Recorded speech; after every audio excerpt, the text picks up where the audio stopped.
Well, good morning, everybody. I just wanted to speak to you today as we draw very close to an exciting time in the life of the church, move towards being able to offer face-to-face church at both our 7:30 a.m. traditional service, but also at our 9 a.m.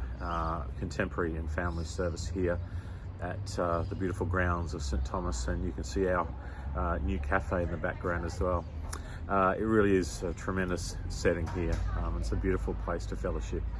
So I invite you at any time to come along and enjoy the fellowship here.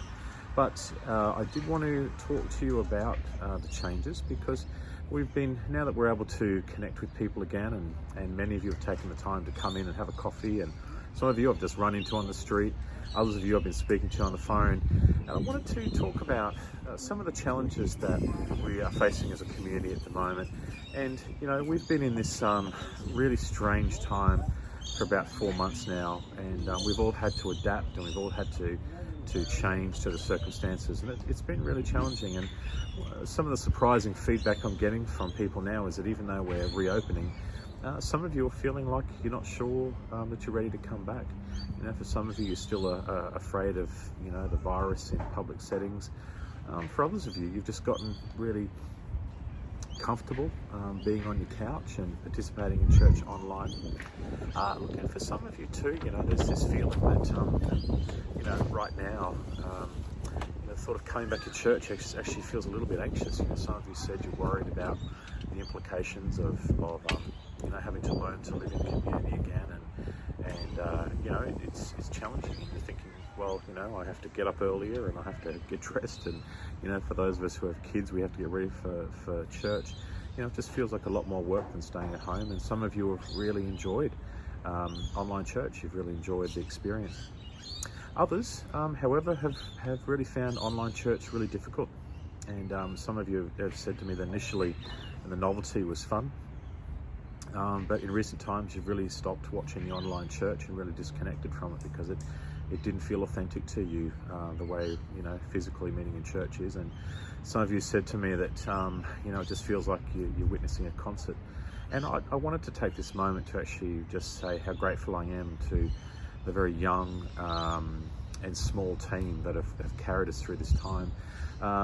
Some people have expressed disappointment that because they were older they felt that they couldn't be involved, or they felt a bit isolated.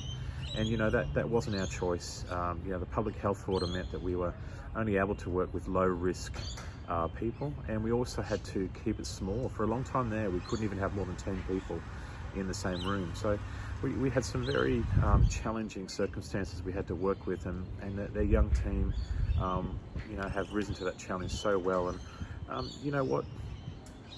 In some ways it is a concert, because we're putting it up on a screen. We've had people up the front leading, but I want to just testify to the fact that I was at all those recordings, and I can tell you that the presence of God was powerful, and the authenticity and the genuine worship that the team were doing in those moments, I can testify it was real. There was nothing fake about it. It was all authentic, and it was all very heartfelt and all very passionate, and I was incredibly blessed by every worship experience that I was part of in the team. And even when I was at home on the couch watching it when it was pre-recorded, I was amazed by how powerfully the team led me into worship personally.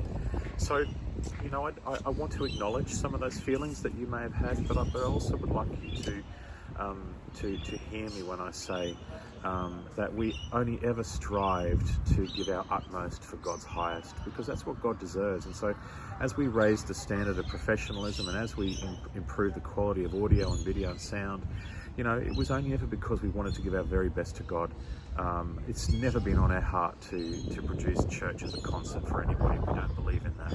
And as we look towards getting back to live church, and we are doing live recording now, but also being in front of each other live, you're going to be able to see that what we did is going to be just as authentic, and it's exciting.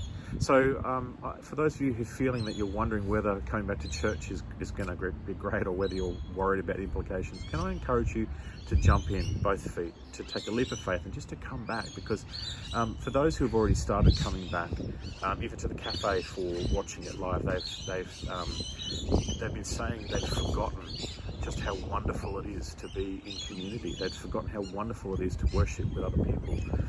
So I encourage you, even though, you might be thinking that it's more convenient at home, and some people have said they're wondering whether they'll even ever come back to church. And I want to challenge you, if you're feeling that way, that God didn't intend us to worship in isolation. Yes, we've had a time of isolation because of COVID-19, but that's not what God wants for us. God wants us together. He wants us worshipping together. He wants us growing together. And something really important is that it's not just about us. We don't go to church just because of what we're going to receive. We go to church for what we're going to give. We need to serve. We need to encourage one another. We need to build one another up. We need to love one another. And we can't do that in front of our television screens. We can only do that together.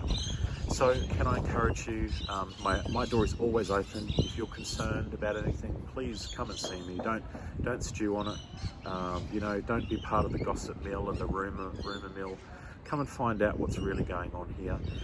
Just an update to let you know that we're very busily moving towards reopening our op shop, our finding meeting spaces for all our Bible studies, all our craft groups, our Samaritans Christmas Child Appeal program.